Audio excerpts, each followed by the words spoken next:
السلام علیکم ورحمۃ اللہ وبرکاتہ۔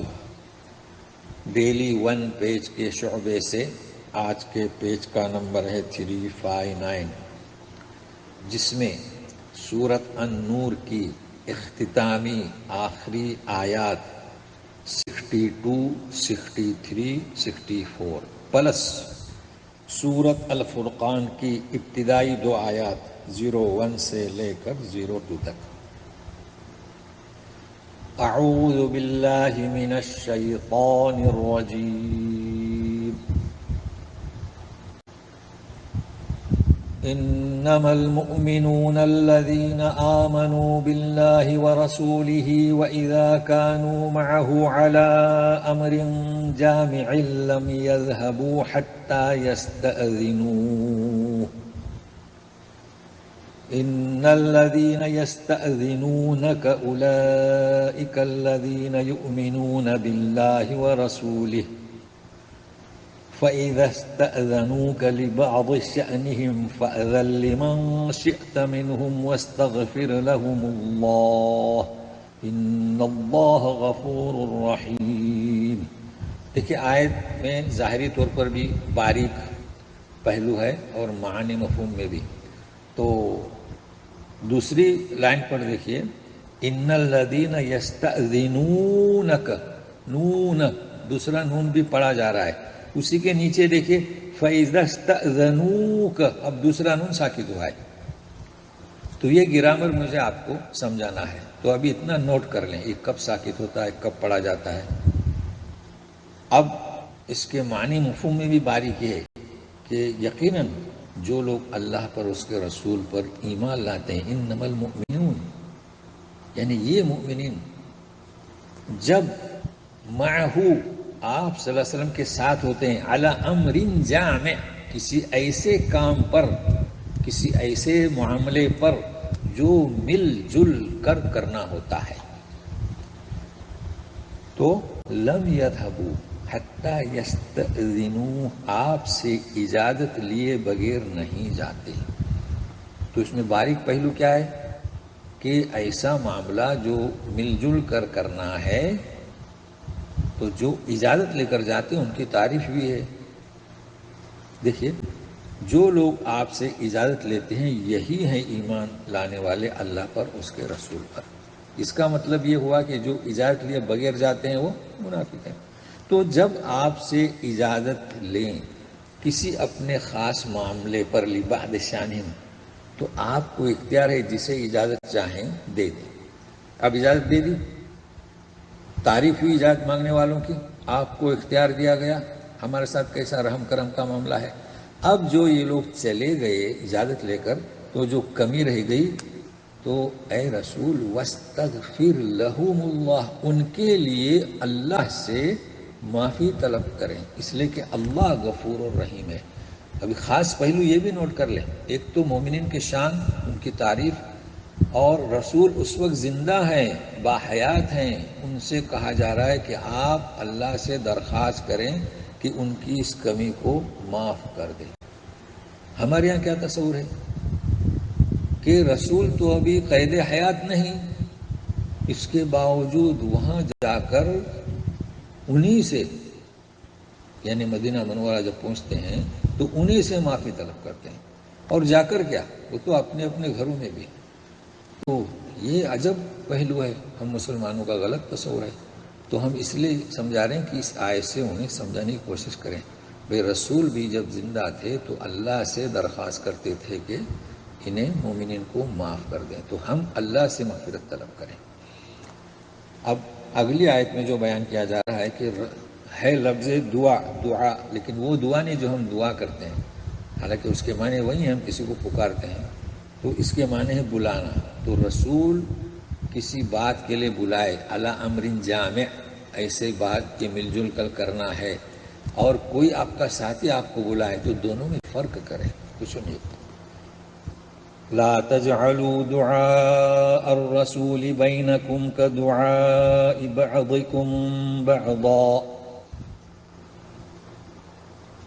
قد يعلم الله الذين يتسللون منكم لواذا فَلْيَحْذَرِ الَّذِينَ يُخَالِفُونَ عَنْ أَمْرِهِ أَن تُصِيبَهُمْ فِتْنَةٌ أَوْ يُصِيبَهُمْ عَذَابٌ أَلِيمٌ۔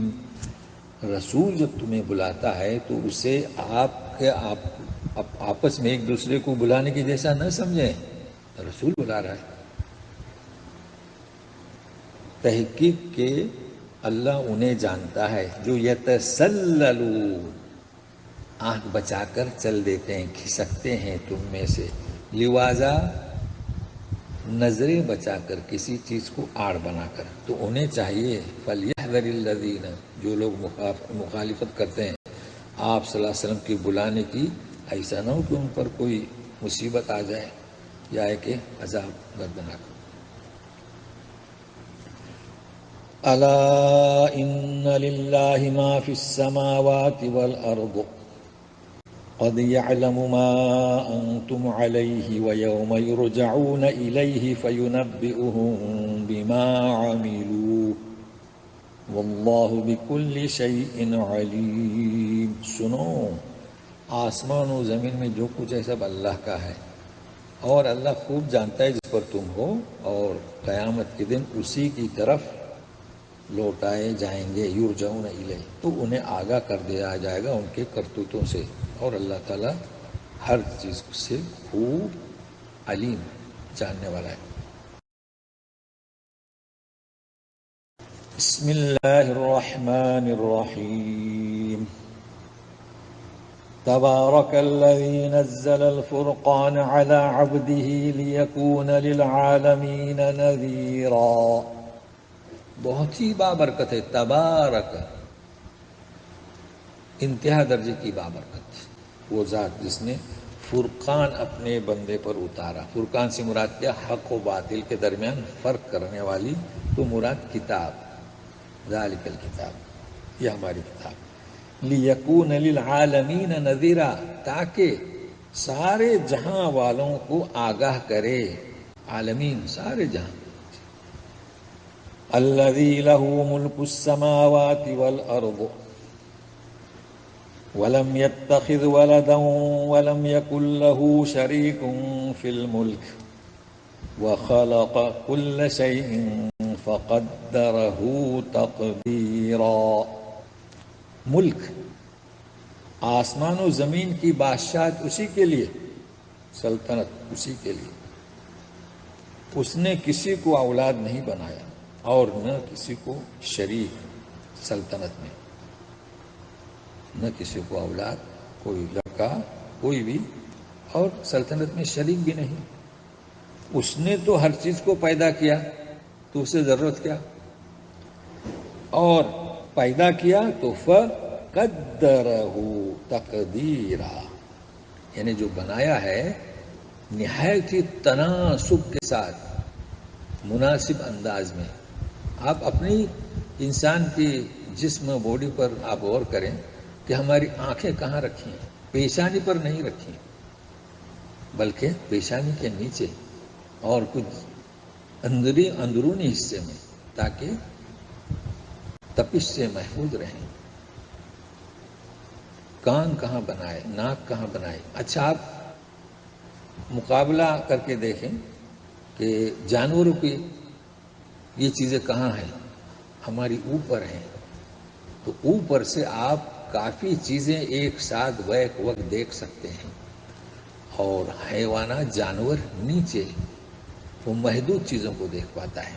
اسی کو بیان کیا گیا فقدرہ تقدیرا، یعنی جو بنایا ہے اللہ تعالیٰ نے نہایت مناسب انداز میں۔ یہی کہ آپ انگلیوں کے پوروں کو دیکھیں، آپ بند کرتی ہیں، کھلتی ہیں، یہ اگر جوڑ نہ ہوتے تو آپ کسی چیز کو گرفت میں نہیں لے سکتے تھے جی۔ اچھا، پھر یہی حیوانات کو دیکھیں تو اس طرح کی شکل نہیں ہے کہ کسی چیز کو پکڑیں، گرفت میں لیں۔ تو یہ ہے تفسیر کس کے تحت؟ فقدرہ تقدیرا، تخلیق اسی نے کی، ہر چیز کو اسی نے بنایا، لیکن ہر چیز کو تناسب سے بنایا۔ تو آغاز کیے گئے تھے تبارک الذی، کیسی بابرکت ذات ہے۔ تو آج اتنا ہی، پھر کل ملتے ہیں۔ والسلام علیکم ورحمۃ اللہ وبرکاتہ۔